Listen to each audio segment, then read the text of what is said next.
Good evening. For this discussion, I'd like to backtrack and talk about a comment made to my presentation in week 2. Will you be considering how the human geography of the indigenous groups in the Virginia area and their interconnected relationship with the English speaking group impacted their settlement patterns? It's impossible to talk about European settlement in the New World without talking about the peoples that they met here. And so I'd like to talk a little bit about the Powhatan people of the Algonquin tribes of the Chesapeake Bay area. Rutherford's conceptualization of spheres of influence in human geography is very relevant to understanding the dynamics between the indigenous people of the Chesapeake and the English speaking colonists. Rutherford considers spheres of influence as enabling powers and their citizens to enjoy advantages in these regions without exercising necessarily sovereign power. Spheres of influence can be positive or negative.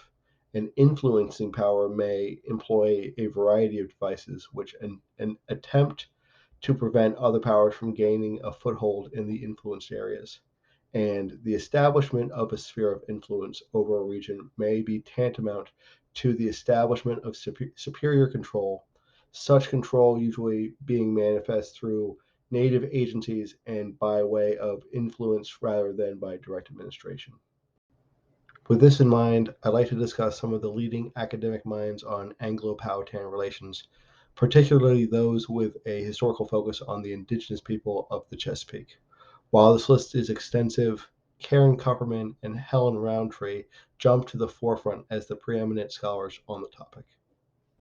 Karen Kupperman's work on the Powhatan people is extensive, including Settling with the Indians, the Meeting of the English and the Indian Cultures of America, 1580 to 1640 from 1980, Indians and English Facing Off in Early America from 2000, and Roanoke, the Abandoned Colony from 2007. But I'd like to focus in on two particular works from Kupperman.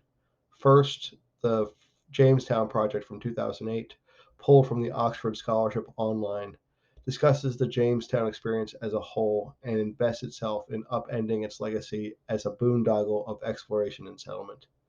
Of particular interest is a chapter entitled The Indian Experience of the Atlantic, which speaks to the tensions across the Atlantic seaboard between the indigenous people and the European settlers, and how those experiences changed, shaped, and ultimately constructed the experience at Jamestown. Second, Pocahontas and the English Boys, Caught Between Cultures in Early Virginia from 2019, courtesy of Project Muse, discusses Anglo-Powhatan relations through the lens of 4 children vested in the first interactions around Jamestown. Here, Kupperman discusses politics, society, and cultural diffusion between the Powhatans and the English, and how this relationship evolved over time. Moreover, Kupperman wields the influences of the girl Pocahontas and the 3 English boys in how this relationship progressed, albeit in a Eurocentric way. Helen Roundtree's expansive work dealing with indigenous people includes the Powhatan Indians of Virginia, their traditional culture from 1989, Pocahontas's people, the Powhatan Indians of Virginia through 4 centuries from 1990, Eastern Shore Indians of Virginia and Maryland from 1997, and Before and After Jamestown, Virginia's Powhatans and their predecessors from 2002. Here, I'd like to highlight Manitou's World, Native American Life in Carolina's Sound Country Before and After the Lost Colony from 2021, her most recent work drawn from Project Muse. This book looks at the lost colony of Roanoke and the indigenous world that would have surrounded it and ultimately reclaimed it. As the predecessor to Jamestown, Roanoke could not be ignored as an influence on Virginia colonists and on the attitudes of the Chesapeake tribes, which would have been informed by its losses. Roundtree seeks to take both perspectives, informing the historical narrative and giving a more balanced view on the ethnohistory of the Anglo-Powhatan relations. I'm looking forward to doing a deeper dive into this topic and how it complements and directs my research on English expansion beyond Jamestown. Thank you.